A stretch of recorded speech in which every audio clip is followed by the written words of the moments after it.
Are New Year's resolutions a waste of time? Welcome to Strong for Life Live. This is Coach Josh Wood down here in Hobart, Tasmania at the new time of, Tuesday, 10 a.m. This will be the last podcast for the year. We'll start again on January 2nd. So we'll have a couple weeks off for holidays. Got a lot of family stuff going on, and I'll be a little bit on the road. So it'll be kind of hard to get this thing going when I'm not at home.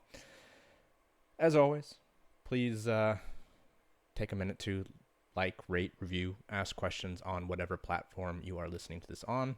If you're listening to this live through YouTube or the Become Strong for Life Facebook group, please consider following along on one of the podcast platforms as well. And you can catch all the old episodes there too. So Amazon, Spotify, Apple, they all got it going on. Now, announcements. Not much.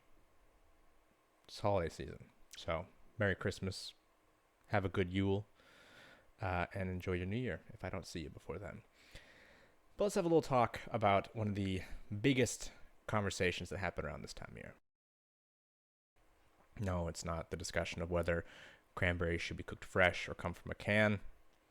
I'm not up for that one. That is a friendship ender. But let's talk about resolutions and whether or not they're worth your time. Or are you wasting your time? Now, fun little fact is a lot of resolutions do not succeed. A lot of people give up on their resolutions before the end of January. And there's a few reasons for this. Now, obviously, there is the pressure that's put on people to make sure they have a resolution for New Year. And most of the time, that is something, well, that's a wish. Most people try and use a wish as a resolution as opposed to something they really want. And so a wish, when I say wish, it's the same kind of wish that people say when they see someone taking a holiday somewhere tropical and they post about it on Facebook and everyone goes, oh, you're so lucky. I wish I could do this. I wish I could do that. Oh my God, you lost 5 kilos. Oh, I wish I could do that too. These are things people say because it would be like winning the lottery. Nice if it just happened. If it just magically happened, people would be really happy. But when people say these things, they're usually the people who aren't playing the lottery, so they can't win it. And so a lot of these resolutions are in that same bucket. They are said by people who are not in it to win it. So what do we do about that? Well, first of all, coming up with ideas and telling yourself and others that you're going to do this thing and then regularly not doing it sets you up for failure in the long run. You are training yourself to not take what you say seriously. You are saying, this is a thing I said I'm going to do it, but I don't really care, so I'm not going to do it. And you're setting yourself up for failure in the long run.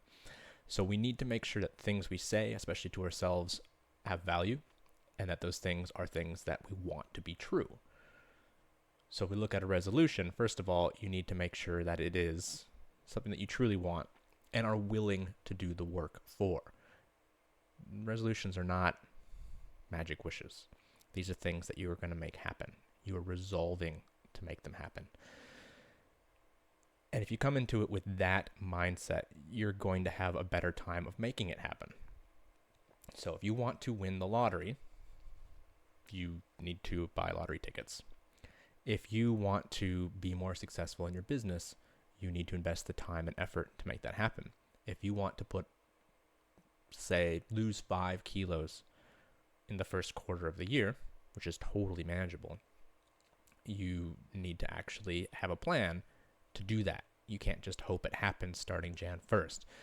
And most people go into it without a plan. And so one of the things that we really want to talk about is how to set up a goal for success.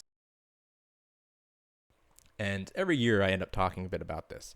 So these are our S.M.A.R.T goals. S.M.A.R.T. I think I spelled that right. SMART goals. And SMART goals are just ways of outlining things that we actually want to happen. So if we go ahead and look at our 5 kilo weight loss in the first quarter, totally manageable. 500 grams a week is usually what we'd call standard in the industry. You could do that. Just about anybody can accomplish that with a little bit of planning. But a specific goal, the S in SMART, is key. A lot of people come into it and say, I want to get fit. That's a waste of time because you're not saying anything. You're saying fluff. What is fit?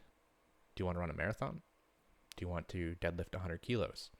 Do you want to run up a hill? Do you want to throw your kids overhead?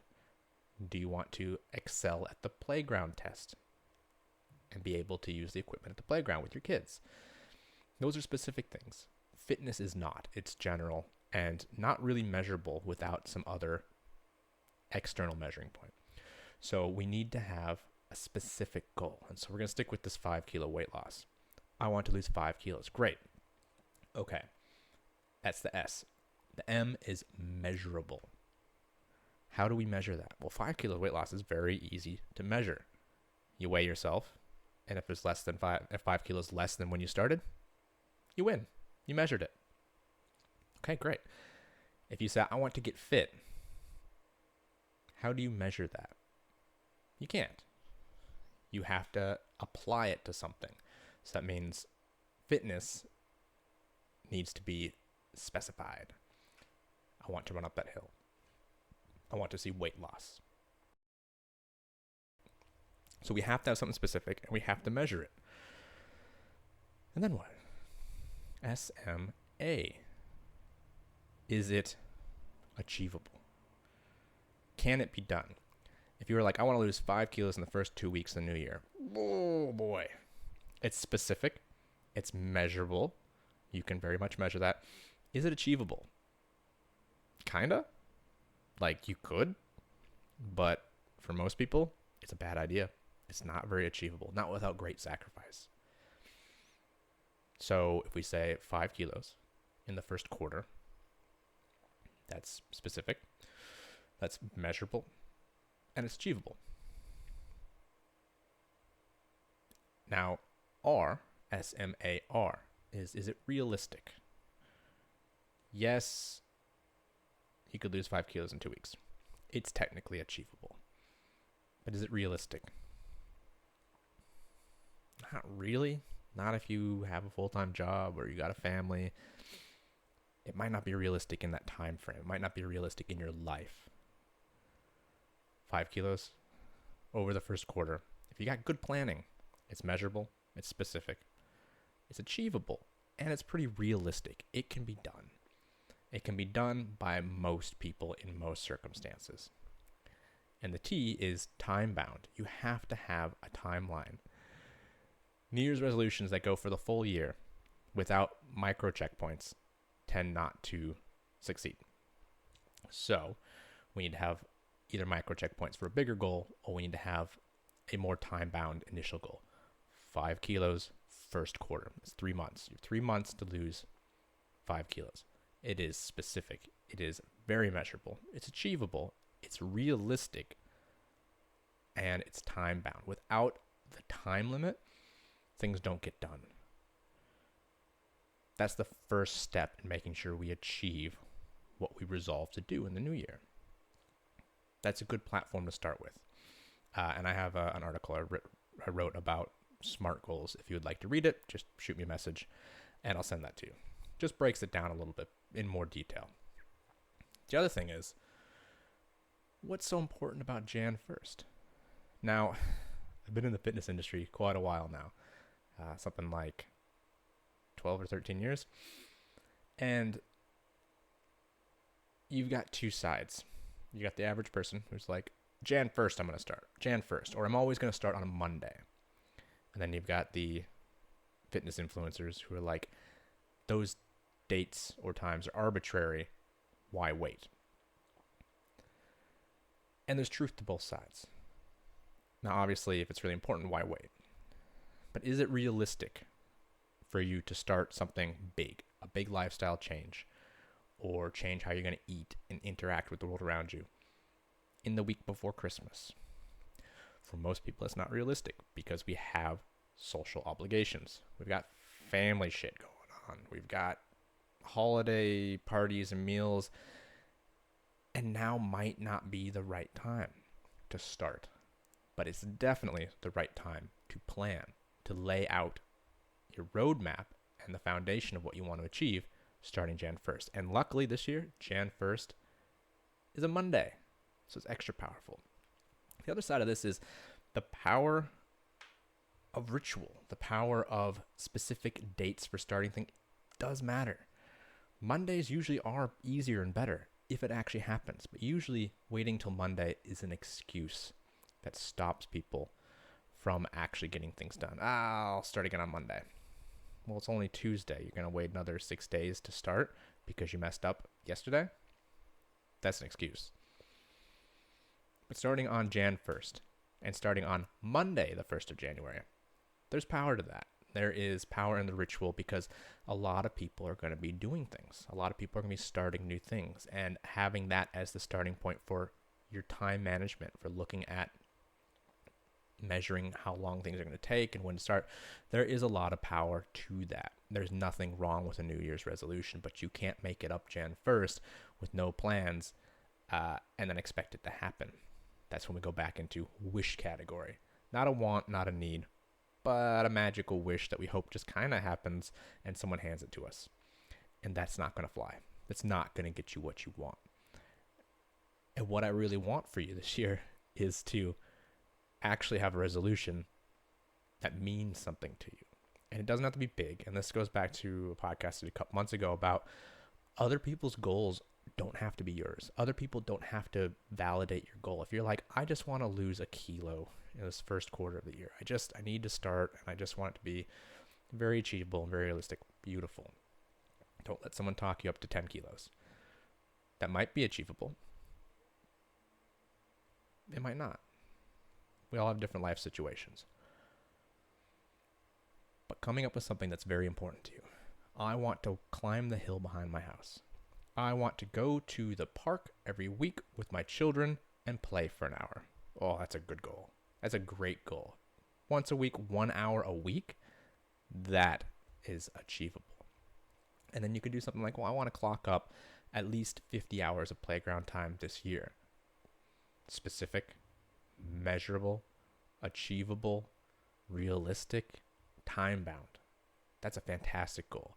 So it doesn't have to be weight loss. It doesn't have to be fitness focused. It could be lifestyle, but it has to have value, and you have to be able to smartify it. You have to be able to put it in that SMART framework for it to be a real goal and not just a wish. And that can be really hard for people.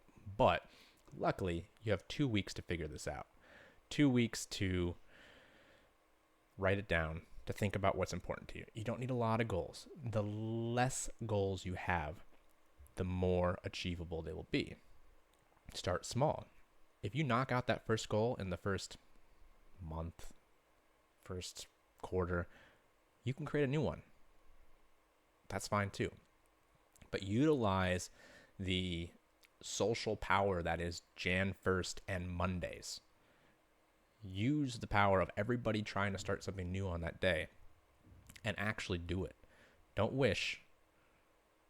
Make it happen. Set a goal. Make it a smart one. And as always, I'm here to help. So if you're not in the Become Strong for Life Facebook group, you should be. We're going to be looking at New Year's resolutions and goal tracking. But you can always reach out privately. You can find me on Coach Josh Wood on Instagram, Strong for Life Online Coaching on Instagram and Facebook. Hit me up. Myself or part of the team will be able to help you. If you need help figuring out how to make your wish a goal, well, that's something I'm very good at. So let's chat. And in the meantime, enjoy your holidays. Eat a lot of protein. Usually there's roast meats on Christmas. So remember, we talked about this last time. Make your first plate protein. Drink water with every meal before you start eating or drinking anything else. And you'll do just fine. See you in the new year.